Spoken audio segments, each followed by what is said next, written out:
নমস্কার সকলকে, চন্দ্রানী হেসেলের পক্ষ থেকে সকলকে স্বাগত জানাচ্ছি। আজকে একটু মাছের ঝোল করে দেখাবো। আলু পটল দিয়ে রুই মাছের ঝোল। প্রথমে মাছগুলোকে ভালো করে ধুয়ে পরিষ্কার করে নুন হলুদ মাখিয়ে কিছুক্ষণ রেখে দিয়েছিলাম, যাতে নুনটা মাছের মধ্যে ঢোকে, তাহলে এতে মাছটা টেস্ট হয় খেতে। তারপরে সর্ষের তেল গরম করে মাছগুলোকে ভালো করে ভেজে নেব, এপিঠ ওপিঠ করে 2 পিঠ ভালো করে ভেজে নেব লাল লাল করে।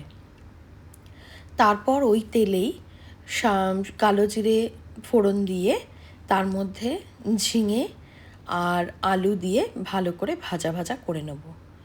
তাহলে এই ঝিঙে দিয়ে যে জলটা বেরোয়, সেই জন্য আমি আগেই ঝিঙেটা ওই তেলেই দিয়ে দিলাম। অনেক সময় পরেও দেওয়া যায়, কিন্তু ঝিঙের একটা কাঁচা গন্ধ থাকে, সেই জন্য আমি আলুর সাথেই দিয়ে দিলাম। তারপরে পরিমাণ মতো নুন দিলাম, দিয়ে কিছুক্ষণ নাড়াতে থাকলাম। তারপরে এর সাথে মেশাবো হলুদ গুঁড়ো দিয়ে ঝিঙে আলু নুন হলুদ ভালো করে মিশিয়ে নেব। এবারে দেখতে পাচ্ছেন যে তরকারি থেকে একটু জল বেরোচ্ছে। তারপরে ভালো করে মিশিয়ে নেওয়ার পরে তারপর আমি কিছুক্ষণ নাড়াতে থাকবো। নুন হলুদ এতে তরকারির গায়ে ভালো করে মিশে যাবে।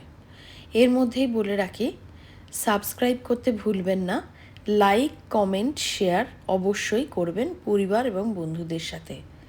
তো আমি এই কথা বলতে বলতে তারপরে তরকারিতে জল মিশিয়ে দিলাম, যাতে ঝিঙে আর আলু ভালোভাবে সেদ্ধ হয়। তো আমি কিছুক্ষণ চাপা দিয়ে রেখে দিয়েছিলাম, ওই 5 থেকে 7 মিনিট আঁচ বেশি করে দিয়ে ভালো করে ফুটতে দিলাম, যাতে আলু আর ঝিঙে সেদ্ধ হয়ে যায়। এর মধ্যেই আমি মাছগুলো মিশিয়ে দিয়েছিলাম যখন চাপা দিয়ে রেখেছিলাম, আর কিছু চেরা কাঁচা লঙ্কা দিয়ে দিলাম, কেননা এতে আর কোনো মশলা আর দিতে হচ্ছে না, সেই জন্য কাঁচা লঙ্কাটা দিলাম, তাতে খেতেও ভালো হয়। তো আমার রান্না সম্পূর্ণ হলো। Thanks for